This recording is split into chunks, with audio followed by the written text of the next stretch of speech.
In opening government, we have EU China.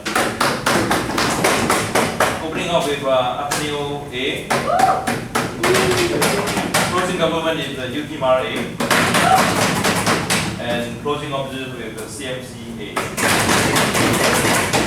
Judging this debate is Professor Eaiv from Scotland. Professor. And a country that is equally independent, Mr. Louis. Okay. I call the House order and now invite the Prime Minister to open the debate for us.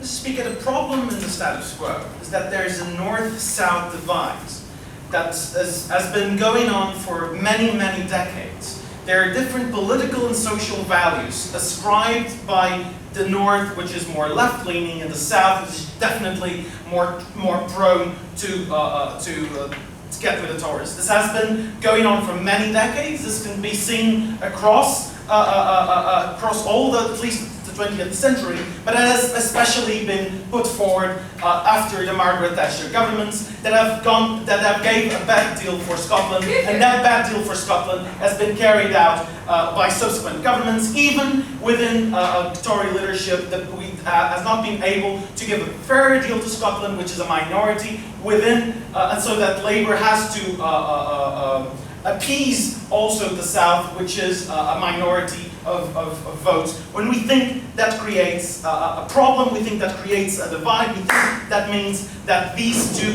areas these two peoples have grown apart, no longer share common values that allow for a shared vision of the future, and that's why, because we need a fairer deal for Scotland, because we need to, they no longer share a common vision of their future together, they must split. We are thinking this should be a fairly peaceful split, using the referendum. That we don't think that since they have accepted the referendum that it will be so complicated. But furthermore, a few things that you guys may need to I don't know, rebut us or something. We think that it's better if they have a new currency. We think that that would leave the Scottish economy to be not correlated with the British economy. We think that this might be especially important since they have a major export which is open to fluctuations in the market, such as is oil and gas. We think that they should strive to get a deal with the EU. We don't think that will be particularly complicated since they already apply to many of the legislation, and that the EU would force them to have, and that they share common values with European people. Mind here that I'm saying they share common values in the same way that Portugal and Norway or Sweden share common values, not in the same way that people within the same country share common values. No.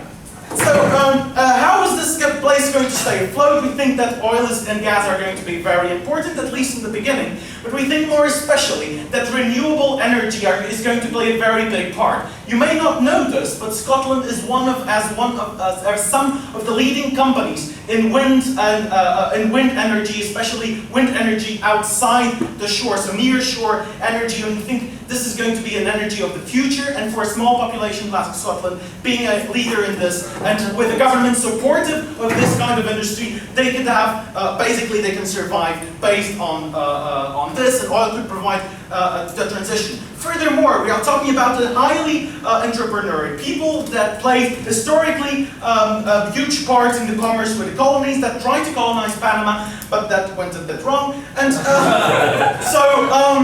and furthermore, they have an important financial sector that could also be, if properly regulated, be a very important place for the Scottish economy to grow. Yes? What is your stance on sharing the national debt with the United Kingdom?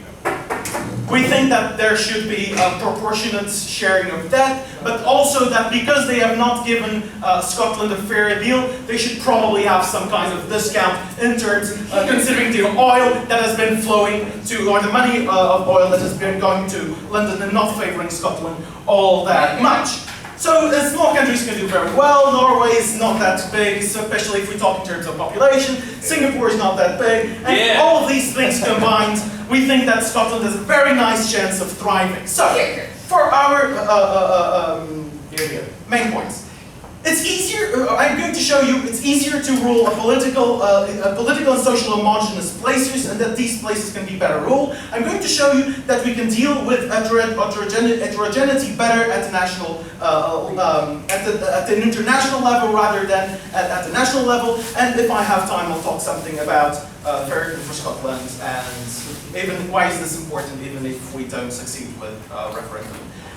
First, better deal with homogeneous places. What makes a country is this feeling that we are all together in the same boat. It's what makes us willing to contribute towards a common goal. We think that because these two peoples have grown apart, they no longer share similar values, similar visions, and more importantly, a shared sense of what the state should be doing. This is especially important since there's a political divide between Labour and Tories here, because Scotland or Scotland have subscribed to a more interventionist state, as where the South would prefer more United States like of things. Scotland would prefer a more Scandinavian model with, we would model this probably after Norway or something, which is also sort of a petro-state that shares some similarities. Furthermore, we think that because these people share different values, they will want more welfare states, blah, blah, blah. Okay, so the idea is that in a democracy, there's always a minority that gets basically screwed, loses. Okay? If we insert these Scots who want a welfare state, who want a more interventionist state, within the majority of the United Kingdom, these people will always lose. The idea of getting homogeneous places and the reason why they're easier to govern and where we get a better deal for everyone is that the number of losers is smaller. People can it's easier to get a consensus, but furthermore, as we have a shared values and shared vision of the country, it's not easier to get consensus, it's easier to get trust in government. People want the government to be doing the things that the government is doing. They have a stronger sense of community. And the history of oppression that Scotland share, oppression under the British rule, will make this sense of community even greater. So why is dealing with heterogeneity at the national level wrong? Precisely because national politics involves winners and losers. We assume that if we apply this elsewhere besides Scotland, some fragmentation of the international scene would occur. But we think that it's better to deal with the heterogeneity of wills and interests at an international level, where the majority rule is not applicable, but rather where people must get an understanding, negotiate with each other, and many times have unanimity instead of majority. When we substitute the unanimity rule by majority rule, we are then able to decrease the number of times people feel like they are losers in the system, and we think this is incredibly important for Scotland. We are very, very proud to propose. Now call for the leader opposition. Here.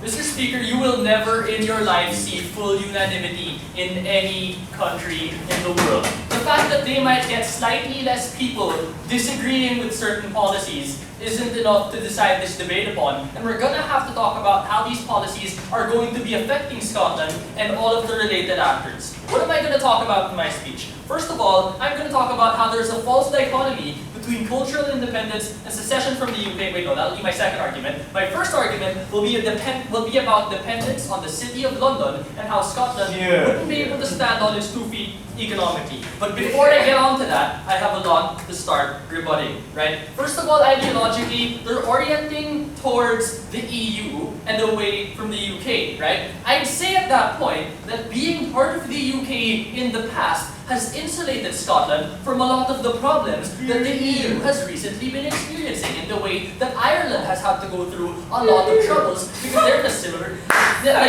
similar situations, right? We don't think that an independent Scotland would have been able to insulate itself from the financial collapse of 2008, for example. And moving forward, as I'll explain later, it'll be harder for them to develop because it'll be harder for them to back up the loans that they're going to be taking, and it's going to hinder whatever potential for development exists on both sides of the House anyway. But their main gripe on opening government is that there are political disagreements between people. The cultural aspect of that I'll address again in my constructives. But at this point, I say, first of all, the representation situation is not that grave. Scotland has its own parliament, for example. It has the Scottish National, it also has the Scottish National Party, and it has its own court of session. It has very strong forms of representation within the state that is the UK, which is different from the nation that is England. It is not just England that they will be seceding from. It is a union of equally held and treated and valued countries sit down. Lastly, on that level as well, there will still be rightists up north. There will still be leftists down south. They aren't going to be getting this goal of unanimity that they're going towards. And the problem of disagreement is not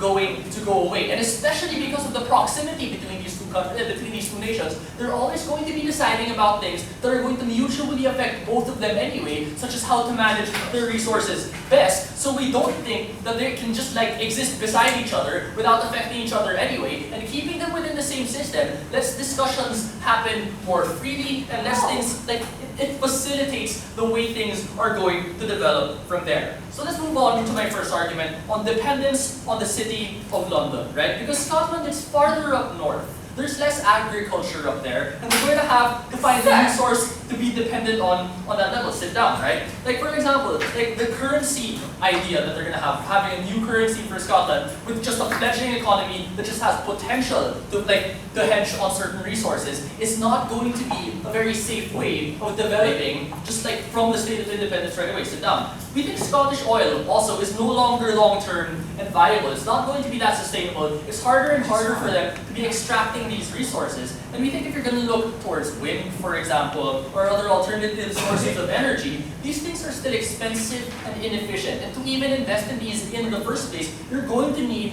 foreign capital, which you're going to have to end up borrowing anyway at higher rates than they would have been borrowing from our side. Never mind money that they might have got at significantly lower rates from within their country anyway. Because in the status quo, they have the UK under their writing and can use the UK and the City of London to back up whatever loans they might have to take. Before I move on, it's done.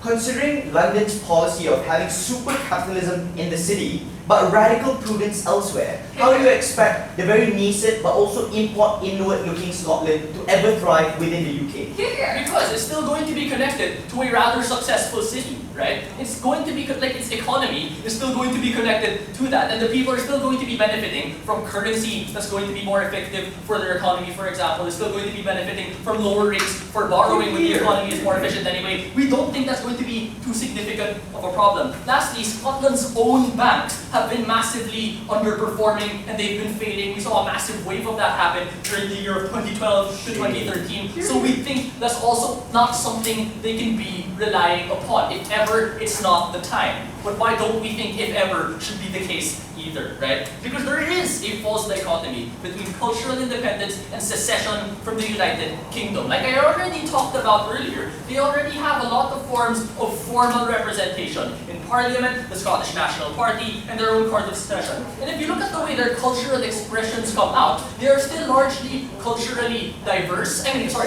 Culturally distinct from the rest of the UK, and we don't think that that's something that's being suppressed at all. They even get their own representation in sports teams, for example, right? Like football leagues will have Scotland versus England, even though they're in the same state. So even in terms of contemporary culture, that's there. And in terms of the government's efforts to preserve Gaelic, for example, when even in Scotland, the use of that is declining, there are strong efforts to maintain what it is to be a Scottish identity that are being implemented by the government that is the UK. But the more ideological thing I want to be talking about at this point is the difference between patriotism and nationalism. And I'm going to talk about why we prefer Mel Gibson's other movie. Nationalism is a dedication towards the imaginary that is your nation. It is based on the culture and the history, and it's going to define adversaries. What they're doing on their side is that they're defining England as an adversary. What is patriotism, on the other hand? Because there's a difference between the nation and the state. So if you're oriented towards the nation, you're a nationalist. If you're oriented towards the state, you're a patriot. The key differences there are that you're not going to be looking at things in terms of an us versus them. There's just everyone who is within the state and what is best for everyone at the same time. We prefer that that's the mindset that people be taking, and that we orient away from this us versus them mindset that is being promoted by government side, whether or not they're willing to admit to it, because it means less strife. It means that people will be thinking more rationally about the issues, and it'll be like more free of the historical weight of, oh no, England is trying to like somehow neo-colonialize us again and again and again. We think that this kind of mindset, which would be more reconciliatory for in the long term, would also definitely be better for the people of Scotland, because the shared development that they're going to have with the rest of the UK is going to be that much more effective. We are very glad to do this.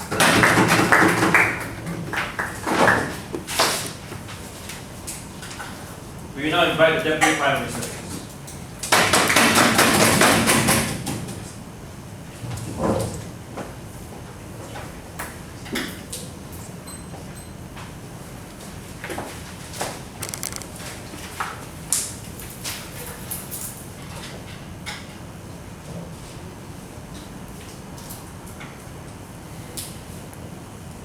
Precisely as Nick told you, when City of London is absolute core of an economy of the United Kingdom, when the idea of Scotland being at the periphery or the semi-periphery of that very specific economic system, we say that out of the current United Kingdom economy is nowhere that benefit can be fairly trickled down into people on the north, right? Apart from the idea that I already told you about, how it's actually a fractionalized politics in the status quo, is no way benefiting Scottish people in any end when actually that representation in the United Kingdom Parliament, right, is absolute minority. When the people who are actually England and who enjoy the benefit of being a core of that very specific economy, they have less at stake to care about what is in the Scottish people's best interest, right? So when Ari presented you all those arguments in the first place, we need to recognize that there is a problem in the status quo. It is not going to be negated simply because you say everything is going to be fine. We need to see how under that system everything is actually going to work in their scenario, right? Three things I'm going to talk about. One, why in the status quo, right, and independence, how does Scotland look like, and why is that actually good? And secondly, I'm going to specifically zoom in to look into the economic benefit that is going to be derived from the independence, and why that will solve the problem of the exploitation from the core that is the City of London to its periphery, like the City of Edinburgh, and so on and so forth. And lastly, I'm going to tell you, even if, right, in the worst case scenario, the referendum didn't pass, how is it still going to be better, just in case you're going to come up with something like that? It's not going to success, right? So first of all, as Nick told you very nicely, thank you very much, that they have an independent parliament in the Scotland, right? Which means that when it comes to the legal system, when it comes to its idea of how society should be organized, when it comes to the idea how the the law should look like, the Scottish people have their own understanding of how the society should perform, right? Unlike the rest of the British, when they're more inclined to the right, when they're more inclined to a smaller government, right? When the Scottish people actually actively want something of a bigger government presence, why should we not grant them that? Second point, when they say that why is it better in the economic perspective, right? The problem we see in the status quo is that the core, the City of London, is actively exploiting its periphery, like the capital centre of Edinburgh. When Ireland sit down, have the resources like oil, like gas, right? When Aberdeen produce something more than its perfect steaks, right? They have other natural resources they can have and translate into their own capital. However, the core manipulated this part of the resources and translate back the capital and flow back to the City of London for the construction of England rather than Scotland, right? When you talk about the national debt, great point, right? Sit down. We say that it's unfair to impose that part of national debt onto a region where there's a political disagreement on how the country should be run. And secondly, when the economic benefits are not fully realized, and especially when it's natural resources, something that can translate into capital to construct the nation, construct the state to begin with, to be manipulated by somebody who is not of your kind, right? Sit down. Why voting for independence, why actually claiming independence, have an independent currency works? First of all, it breaks down the dependence on the sterling pound, right? When you actually independent from that very specific financial system, at the very minimum, it allows you to have an independent fiscal and monetary policy that might actually have a way to control the fluctuation exchange rate of your policy. Yes, this law. Your independent fiscal policies depend on a pool of investors who would give you bonds with money that you could spend. If Scotland doesn't have that pool, even if it's independent, it won't have money to put into welfare. Loser. Scotland will have its investors, right? Scotland will attract its investors by, for example, at the very beginning, have your oil, right? And secondly, the best part about attracting that investors is that what the investors actually get into that region, they'll end up flowing into the city of London, right? So that is that is precisely the point where we are saying that an independent economy, at least to a very minimum, having an independent fiscal and monetary policy helps that you artifact the economic policies that play in your favor, rather than a whole national construct which is arbitrary in the first place. And secondly, sit down, it will assure Edinburgh as a financial center of the people of Scotland. It becomes the core of that very specific entity of economy, right? When it comes to the management of its finances, when it comes to the management of the capital that being generated through the resources, for example, oil, and for example, the developing industries like renewable industry, which actually advanced throughout the years of throughout the years of exploration, right? So that kind of idea, when having a homogeneous capital center like Edinburgh, it is easier for that capital to be translated into the tangible benefit, the intangible infrastructure in that very specific region, right? And secondly, we never say that ideological differences is the sole reason that they should claim independence, right? There are many other calculations. For example, like you said, the judicial independence, when how the society, how the law should look like. And secondly, when here, the tangible benefit that is going to come out from your independence, the economic benefit that is going to be derived from our case. Now, lastly, right? Okay, cool. Chill, let's chill a little bit. When you think that, okay, it's not going to happen anymore, right? So how could they possibly survive? Because they think that you will fail by the referendum. We say that even in that very specific pessimistic picture scenario, it is still good. It is high time to alert English, right? To be aware of any Scottish interest, right? When they actually set them on their toes, set them on their unsettling feelings that these people, if you don't ever think about their interests anymore, if you keep exploiting them for their resources, if you keep burdening them, try to average out the national debt in the very first place, and let them take the burden that they shouldn't have taken in the first place, right? These people will go rogue and go independent from you.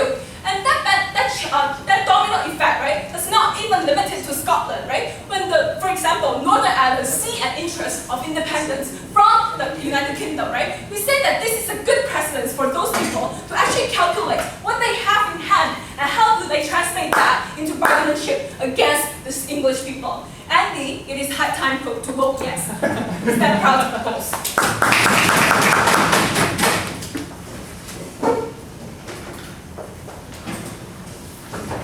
We will now invite the Deputy Leader of the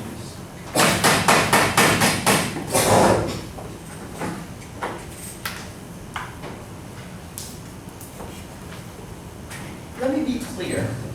In an ideal world, we would have everyone express themselves as states because in that way it would be easy to tell people apart in terms of lists or books. But that isn't the reality. In reality, you could have that in your individual life, in your social life. We think that that's enough. Because if their claim is politically, the Scots can't express their culture because laws don't reflect what Scotland is, then we might agree that maybe on paper it isn't what's happening. But they are able to live their life, and they are able to express these in other ways. That's why Nicolo's point wasn't rebutted. That if the original argument was that there is no representation and that there is no independent ability to tell culture, these things are preserved in the Scottish Parliament and the Scottish Court of Session. That means there is no actual social, cultural harm. There is no actual political harm from not having this referendum voted in a way that gives them secession. But secondly, the more salient point which we'd like to engage is this idea of the City of London being tyrannical. In the POI they said that it will always exercise policies that would be hyper-conservative against people outside of London. We think that is mitigated better with a better use of representation and the Scottish National Party? So the first response is, we already have politicians representing Scottish interests in that very panel. That means that we don't need you to separate yourself from the people who benefit from this financing. No, thank you. But secondly, we also have to look at this in context. And here I want to get in depth into the European Union and why we don't want Scotland to join it independently. Firstly, the UK right now is separate from the fiscal compact that is the European Union. It doesn't use the euro currency, it uses its own. This means that for the longest time Scotland was in a shield against the contagion of the European Union's crisis on Greece and the peripheral nations. What does this mean? It means that if Greece and these peripheral nations share the same characteristics, that they don't have as big of a financial hub, that they did not have as many investors who historically have just accumulated as much capital, then they failed. Does Scotland share the same fate? We think it shares historically the same trajectory. Right now, it doesn't have that same bigger pool of investors, it does not have the same historical largesse, and if it joins the European Union, it'll probably end up like Portugal. We think, ladies and gentlemen, that at the end of the day, we need to keep Scotland away from that path. But the danger is, and if you look at the motion, it's about making sure these voters know that. And in terms of that motion, what we think is, as Niccolo said, people have this visceral inability to choose because they're more in love with the narrative of resisting the crown than they are with the actual narrative of resisting debt. And we think that it's the latter that we should prioritize. What can we conclude out of this issue? We think that the City of London's financing is more beneficial because of interest rates, because of volume, and because of the ability for Scotland to be able to benefit out of the rest of the United Kingdom. Until they can prove that that is at net harm, we think that it's better that you're able to participate, even if some other people could teach you a little of austerity. Here we go again. We think that some kinds of policies that Portugal and Greece should have listened to benefit Scotland now in terms of not having that much welfare. Why? Because austerity counts as well in terms of when things get slow, in terms of when governments need to script.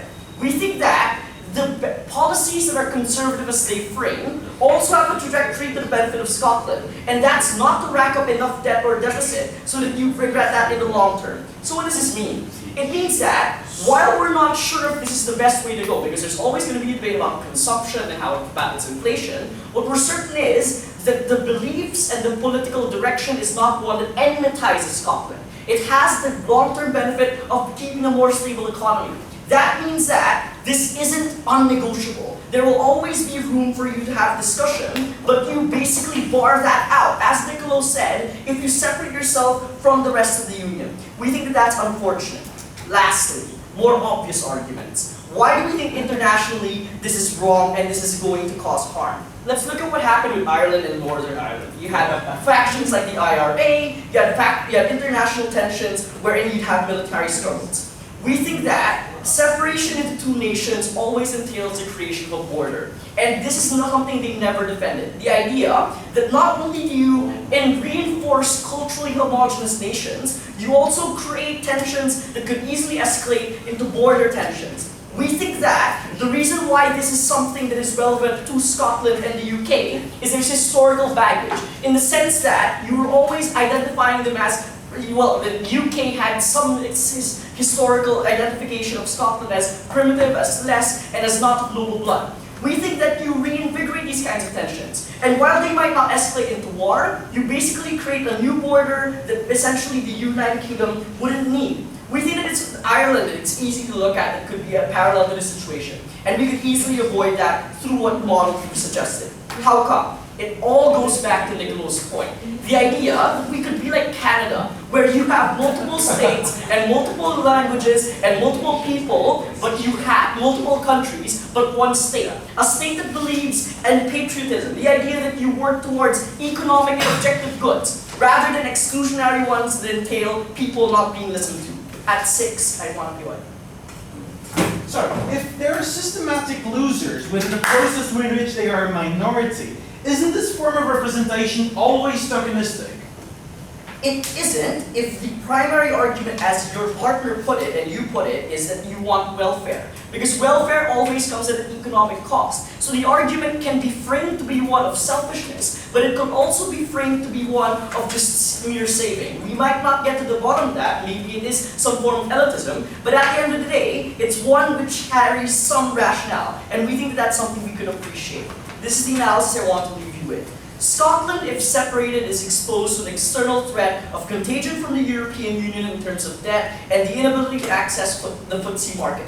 We think that if you want what's better for Scotland, we need to subject this ability for people to choose for that historical better or this modern threat. And we think that's only actually measurable if you choose the economic good over the cultural good.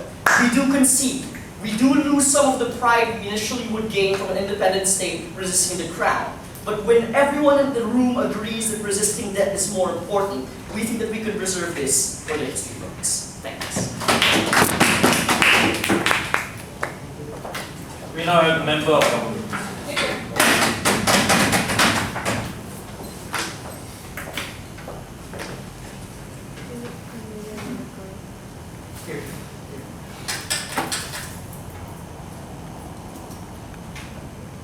When my great-grandfather left Ateneo A, ladies and gentlemen, to come to Malaysia, he never told me that apparently Scotland also faced starvation, having to eat potatoes, having to fight with the people of the UK in regards to being Protestant or being Catholic, ladies and gentlemen.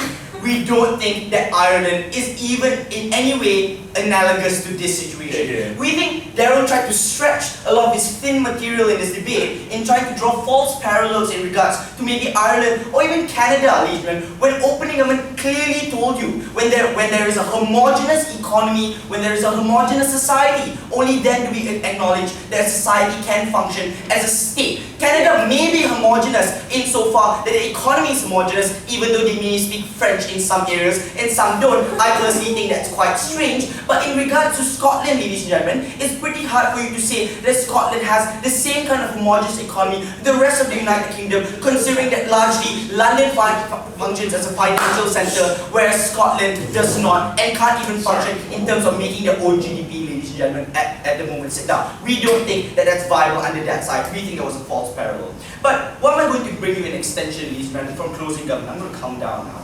Ladies and gentlemen, opening government told you very clearly that in terms of culturally as politically, people of Scotland want this and deserve the kind of independence that they want. What we're going to bring you in from extension from closing government is the kind of economic independence the economic independence from the clearly exploitative central United Kingdom government, something I hinted from my POI. Darryl might tell you that the United Kingdom might shield you from the Eurozone and its contagion. We find that questionable. But what we're going to bring you for extension is who's going to shield Scotland from the United Kingdom, ladies and gentlemen. That's something that we're going to argue from this side of the house. Sit down. But a few points in rebuttal. Firstly, we're going to engage with the one thing that Niccolo ran away with, we really disagree. We think voters are very rational in regards to making this decision, ladies and gentlemen. Why so? Number one, they had two referendums, ladies and gentlemen. The first time around, the people of Scotland were split down the middle, 50% to 50%. But the second time around, you had a referendum in regards to independence. It was an overwhelming majority of over 70%. That showed that incremental support in regards to the independence movement for the people of Scotland. Not only that, there is an aggressive campaigning of information in regards to the UK government as well as the people of Scotland to inform individuals of what's the pro and cons of the independence movement or not. We think that, ladies and gentlemen, this fight to get independence has gone on for decades. It's not something new. It's not something that, hey, we found out this on Sunday, I'm really angry about it. These people have been talking about it for a very long time. More often than not, their grandmothers have told them whether or not it's good, and the independence movement has informed them as well. They make rational decisions. Secondly, ladies and gentlemen, let's talk about this. I'm going to go on to my extension. The rest of my rebuttal will be integrated. Before I go any further, I'll take it from you. So, if we have a situation with Scotland, as your opening theme has suggested, unilaterally renounces a large part of the national debt, how will you ever have stable relations with the United Kingdom? We understand that. Oh, okay, so I know where you're going with this. Right, I'm going to answer that in my extension. Firstly, let's talk about the economic independence, right, ladies and gentlemen.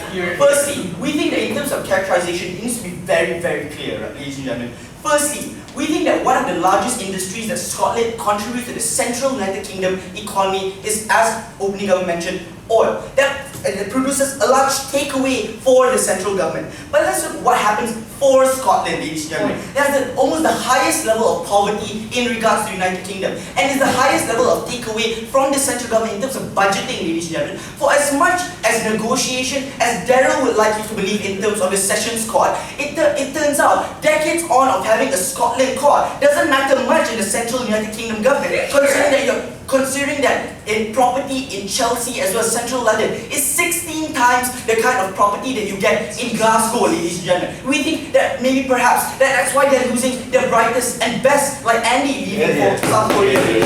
We think that's extremely important to acknowledge in this debate. We think that, as I pointed out in my POI, that there's an often trend in the United Kingdom of having super capitalism in the city, but having radical prudence when it comes to the rest of the United Kingdom. Why has this hurt the Scotland, and why should people vote yes to independence, ladies and gentlemen? Number one, because the kind of corrosive policies by the central United Kingdom affect Scotland to a great degree. Number one, the Scotland people need autonomy in terms of controlling their own market. Things like Labour supporting lax rules on business and entrepreneurship, or lower taxes on home income, ladies and gentlemen. These are kind of things that Labour has always wanted to implement in Scotland because they haven't had the ability to improve on entrepreneurship. Exactly the problem that Nicolo talked about. The fact that Scotland hasn't been able to bring up small to medium enterprises is because the central government is choking them to death, ladies and gentlemen, in regards to having financial prudence everywhere, but having lavish spending on the city in the middle of London, ladies and gentlemen. We think that's the kind of unfairness that they face. But secondly, ladies and gentlemen, we think that we also need to shield Scotland from the very inward-looking United Kingdom. We often hear of the rhetoric of the United Kingdom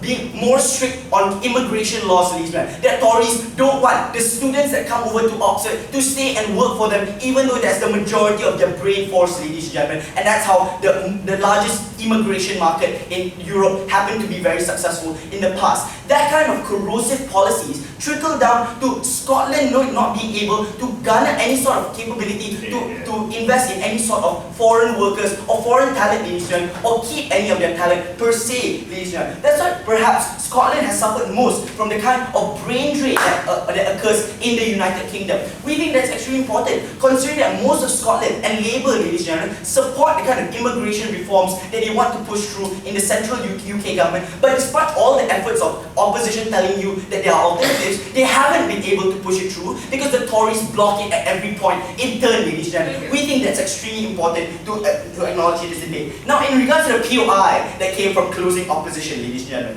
we think it's also extremely important that the United Kingdom needs Scotland more than Scotland needs the United Kingdom. It's very important to acknowledge that. Number one, it's very important to acknowledge that Scotland is economically viable even if it's on its own without the EU, ladies and gentlemen. Why so? Because acknowledging that the EU is a shrinking market with various problems. Contrast that with the shrinking market of the UK that doesn't want foreign talents in, ladies and gentlemen.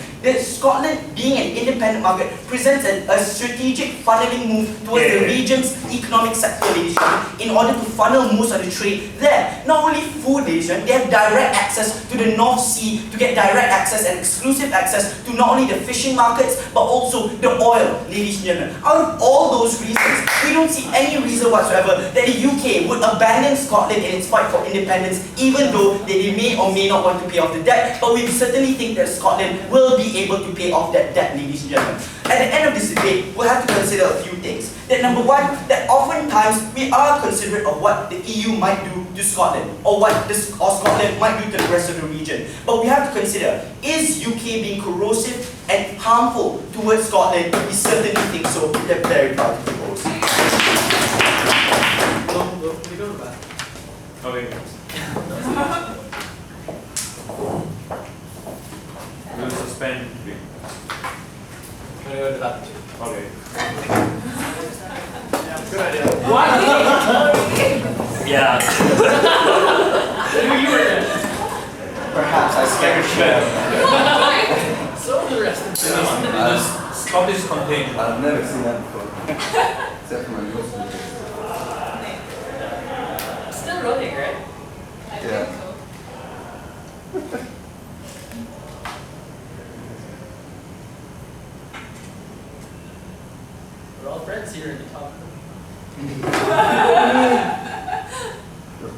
bathroom together. Taking it easy. Yeah. I wonder if I should look at their face now that it doesn't matter.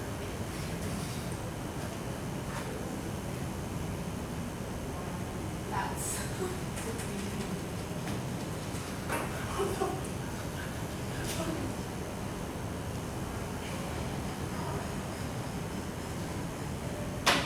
I vote 8. Right? Oh,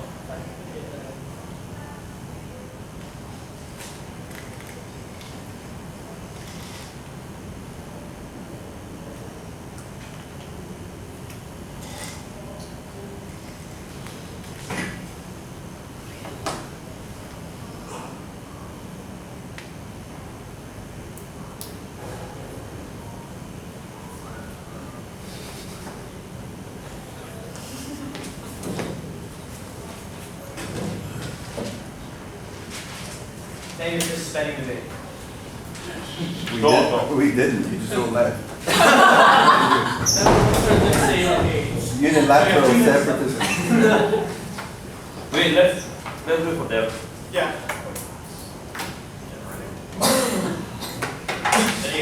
This is the first thing like. Right, I hope you Googled something good in that break. Did they go to the washroom? Yes. First the door. Door. Both doors. all the doors. Here. After that, the massive relief. Okay, go. Okay. Policies that have no benefits should not be enacted. That is the position of closing opposition. And what we can see in this debate is that if you actually look at the concrete impact of this proposal, nothing happens for Scotland except detriments. So the topic of this speech is going to be de jure versus de facto independence. What we see in the status quo is that Scotland is moving towards de facto independence. It's been mentioned on both sides of the opening half that they have an independent parliament and an independent judiciary. And what we see happening in the status quo is a general increase in the efficacy of these local parts of Scottish government, right? Scotland is moving towards being able to enact its own social policies. It's moving towards having its own cultural representation. This is going to increase in the future. So at the point that we're concerned with things like dependence on the United Kingdom, dependence on the City of London, inability of Scotland to enact its own social policy, the de facto move towards independence in Scotland solves through these problems at the point that the Scottish Parliament has more ability to enact its own policy locally, right? So the fact is there's no benefit brought to us on this side of the House when the Scottish Parliament is moving towards this sort of authority independently, right? They may be able to offer their own visas just for residency in Scotland. A lot of these problems are internally solved. On the flip side, all of the harms that come to Scotland come as a fact of having de jure independence. The mere fact of existing as a separate country hurts Scotland in a number of unnecessary ways that bring no additional benefits that can be obtained from local regional autonomy. So let's look at a couple of the ways that this will be hurt, many of which haven't been touched in this debate, right? I think the first is this contention about EU membership. The opening opposition is concerned that Scotland might join the EU separately. We actually think on closing opposition that's the best case scenario. What's far more likely is that Scotland will not, in fact, be allowed to join the EU, as has been decreed by the European Commission. The European Commission has stated it's highly unlikely that Scotland will be allowed to have EU membership if they're independent, right? So that's the first problem. Scotland is forced out of the EU. There's even other areas of issue. NATO has declared that if Scotland goes its own way and tries to have an independent military, Scotland won't be able to be a part of the North Atlantic Treaty Organization, right? So to ensure their national defense, they'll have to drastically increase their defense spending, and they'll lose all of the cooperative benefits they have access to as part of the United Kingdom, right? So Scottish defense expenses increase dramatically. Let's look at currency. They tell us on the opening government it's a good thing for Scotland not to have an independent currency. It's a good thing for them to have independent currency. What we tell you on opposition is that according to this handy article in The Economist, Scots overwhelmingly support retaining the pound. And it's been declared by the Chancellor of the Exchequer, George Osborne, that Scotland would not be allowed to stay in the pound in the event that they leave the Union. So the interests of numerous Scottish people, an overwhelming majority of Scottish people, are betrayed at the point that they seek de jure independence. Why does this matter? There's another area in which Scotland is harmed by independence. We've been told by the government that Scotland is a petrostate, that their economy is largely dependent on oil, and that the City of London is the heart of finance in Europe. In fact, again, turning to this Handy Economist article, which has a graph of financial assets as a percentage of GDP, Scotland has a larger percentage of financial assets to GDP of any other country in the world. 12 times their GDP in financial assets compared to 7 times in the rest, or 4 times in the rest of the United Kingdom. So in fact, Scotland is dramatically over-levered in finance relative to the UK as a whole. And at the point that they withdraw from the pound, at the point they're no longer part of the monetary union, they no longer have access to the Central Bank of London's stabilizing influence to stop financial shocks. So Scotland has now exposed itself to all sorts of financial harm, and at the point that their economy is highly fluctuating and doesn't have the ability to stabilize their currency, right? Finally, let's get to what we think is one of the core issues in this debate, national debt. Because this is where we really see de jure independence for Scotland being crippling to their economy. What we've been told on the government side of the bench is that Scotland should just unilaterally demand a discount on the national debt, take less of a share, that it should be borne by the UK. Well, there's 2 consequences to this. The first is, what do you think the response of the UK public will be? Other members of the United Kingdom, the citizens voting for members of Parliament, if you tell them that Scotland has just unilaterally decided to renounce their debt. You'll have no support for Scotland domestically in the United Kingdom, and at the point you create this enormous level of hostility in Scotland's only neighbour, you drastically undermine the security of the country. The United Kingdom will never be willing to cooperate with them, which causes irreparable harm in the future. Yes?